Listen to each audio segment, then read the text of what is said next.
Welcome to Sikh Perspective. This is Rajwant Singh. I will introduce you to the Banis written by people who other than the Sikh Gurus, because a large portion of the Sikh scriptures is written by the Gurus. The first Guru, Guru Nanak Dev Ji, the second Guru, Guru Angad Dev Ji, third Guru, Guru Amar Das Ji, fourth Guru, Guru Ram Das Ji, and fifth Guru, Guru Arjan Dev Ji. And then the last Guru who has written in the Sikh scriptures is Guru Tegh Bahadur Ji. And then Guru Arjan Dev Ji and Guru Nanak Dev Ji had a vision to include the Bani and the thought process of all the other saints and holy beings in many different parts of India. So in many ways, the Guru Granth Sahib is a true interfaith collection of the spiritual wisdom of Indian subcontinent in the entire region, what was known as India. So we have Bhagat Namdev Ji from Maharasthra, and we have Jayadev Ji from Bengal, we have Kabir Ji from Banaras, we have Bhagat Ravidas Ji also from Banaras. So many different holy persons and saints from very different diverse backgrounds. There is a butcher, and there is a Brahmin, there is an untouchable, there is a cobbler. So all kinds of people who were maybe shunned by the society because of their caste or because of their background, but Guru Nanak Dev Ji embraced them and gave them a place of respect in the Sikh scriptures. So I remember when I visited Maharasthra several years ago, I asked my friends there, I said, how many of you know that there is a spiritual person whose name is Namdev? And they said, well, about 90% or 95% of the Maharashtrians know who Bhagat Namdev Ji is. And then I asked the second question, follow-up question. I said, how many of those Maharashtrians know that Bhagat Namdev Ji's Bani and his writings and his spiritual gems are contained in the Sikh scriptures? He says, they said, and this was information given to me, he said that less than 5%.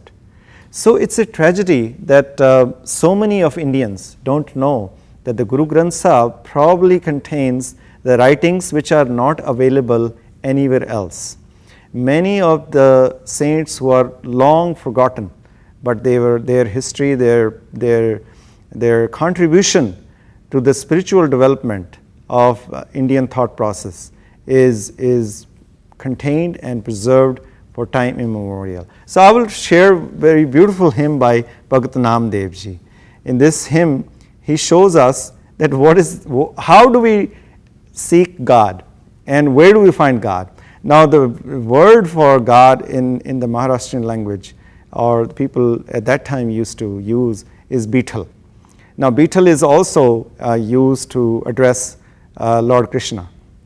But in this particular hymn, the Beetle is referred to God, who is formless, a God who does not take birth or does not die.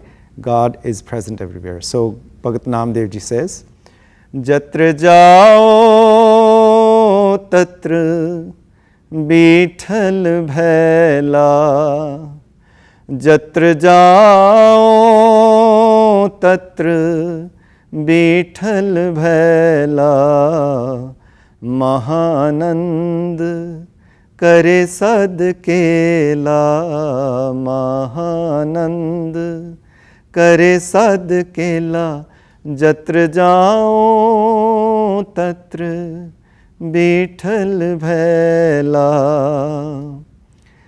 42 lakh जी जल में होते, बीठल भैला काय करो, आनिले कुंभ भराइले उदक, ठाकुर को स्नान करो, जत्र जाओ तत्र बीठल भैला।